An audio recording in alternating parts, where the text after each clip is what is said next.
আপনারা দেখছেন পশ্চিমবঙ্গ বার্তা ডিজিটাল। এই মুহূর্তে বিগ ব্রেকিং নিউজ নিয়ে আমরা হাজির হয়েছি আপনাদের সম্মুখে। এই মুহূর্তের বিগ ব্রেকিং নিউজ, কংগ্রেস সাংসদ ঈশা খানকে ঘিরে গো ব্যাক স্লোগান। হ্যাঁ, ঠিকই শুনেছেন, কংগ্রেস সাংসদ ঈশা খানকে ঘিরে গো ব্যাক স্লোগান। বাধ্য হয়ে আশ্রিতদের সাথে দেখা না করেই ফিরতে হলো দক্ষিণ মালদা কেন্দ্রের কংগ্রেস সাংসদ ঈশা খান চৌধুরীকে। এই মুহূর্তের বিগ ব্রেকিং নিউজ নিয়ে আপনাদের সামনে হাজির হয়েছি। কংগ্রেস সাংসদ, দক্ষিণ মালদা কেন্দ্রের কংগ্রেস সাংসদ ঈশা খান চৌধুরী আশ্রিতদের সাথে দেখা না করেই তাকে ফিরতে হলো। আজ বিকেলে পারলালপুর হাই স্কুলে মুর্শিদাবাদ থেকে প্রাণ ভয়ে আশ্রয় নেওয়া বাসিন্দাদের সাথে দেখা করতে যান ঈশা খান চৌধুরী। স্কুলে ঢোকার মুখেই স্থানীয় বাসিন্দারা তাকে ঘিরে গো ব্যাক স্লোগান দেন। সেই সঙ্গে ত্রাণ শিবিরের ভেতর থেকেও উঠে আসছে গো ব্যাক স্লোগান।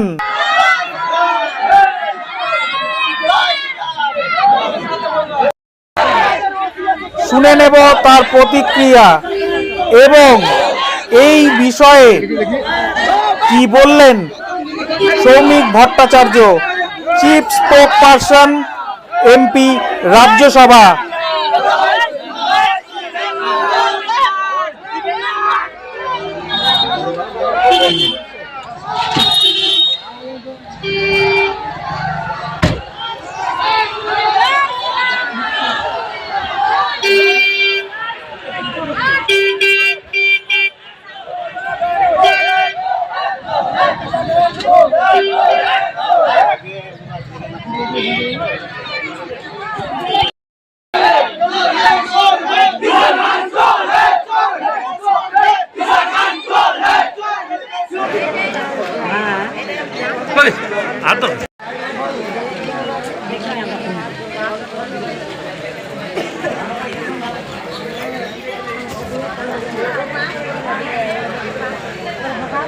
ঈশা খানকে গো ব্যাক স্লোগান দিলেন কেন?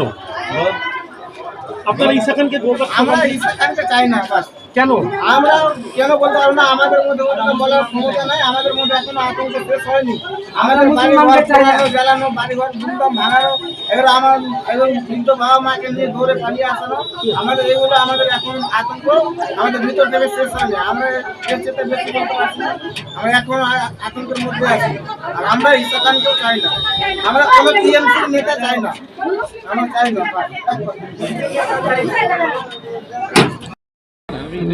আচ্ছা বলছি দাদা, এই যে এখানে স্লোগান দেওয়া হচ্ছে গো ব্যাক স্লোগান দেওয়া হচ্ছে আপনাকে ঘিরে, কি বলবেন? দেখো, যারা ধুলিয়ান থেকে এসছে তারা ভিতরে আছে, তারা যারা ঘর পালিয়ে আছে ধুলিয়ান থেকে তারা তো বলছে না। তো কারা বলছে গো ব্যাক আমি জানি না। যাদের সঙ্গে আমি এসছি কথা বলতে তারা তো বলছে না। তো যে বলছে, যারা বলছে বিভিন্ন রাজনৈতিক পার্টি থাকতে পারে, ওরা রাজনীতির স্লোগান বলতে হচ্ছে ওদের পার্টির জন্য বলতে আপনি যারা আমাকে লাগছে যারা এখানে আজকে বিজেপি এসে হয়তো বিজেপির লোকরা হয়তো বলছে, হতে পারে। কিন্তু আমি আজকে রাজনীতি করতে আসিনি। আমি আমার মানুষ, যেহেতু আমি প্রতিনিধি, আমি আমার মানুষের যারা আছে ভিতরে ওদের সঙ্গে কথা বলতে এসেছি। আপনার ঠিক আছে, আপনাদের কি সমস্যা, আপনাদের কি দরকার আছে, আপনারা মানে সেফ ফিল করেন কি না, এগুলোর জন্য আমি এসেছি। এই কারণে আর এটা আমার দায়িত্ব, আমাকে করতে হয়। আমি যেহেতু লোকাল সাংসদ, এটা আমার দায়িত্ব। আমি যদি না আসে, মানুষ বলবে আপনি আসেননি, আপনি চেষ্টাও করেননি, বলবে না তো? এটা আমার দায়িত্ব আছে সব জায়গায় ঘুরার। সে যেখানে মন্দির ভেঙেছে ওখানেও আমার দায়িত্ব, যেখানে মসজিদ ভেঙে ওখানেও আমার দায়িত্ব। সবার কাছে যাদের ক্ষতি হয়েছে তাদের কাছে আমি যাব। সিরাজ সোহরাওয়ার্দী হাকিম প্রথম থেকেই এই হিন্দু অত্যাচারকে একটা সমর্থন দিয়ে আসছেন। এর আগেও তিনি বলেছেন যে যারা উচ্ছেদ হয়ে গেছে তারা তো নিজেদের রাজ্যের মধ্যেই আছে।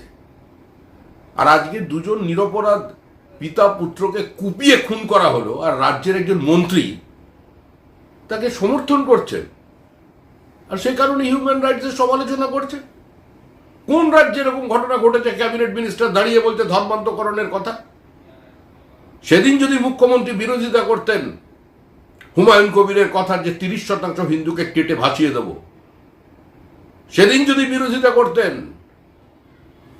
যেদিন সিদ্দিকুল্লাহ বলেছিলেন যে হাম দো হামারা দো নয়, হাম দো হামারা ছে হোনা চাইয়ে, সেদিন যদি মুখ্যমন্ত্রী ওই বক্তৃতা না দিতেন ঈদ উল ফিতরের মঞ্চ থেকে, তাহলে আজকে মুর্শিদাবাদের মানুষের এত করুণ অবস্থা হতো না। এর জন্য দায়ী তৃণমূল কংগ্রেস এবং তৃণমূল কংগ্রেসের ঘৃণ্য বিভাজনের রাজনীতি।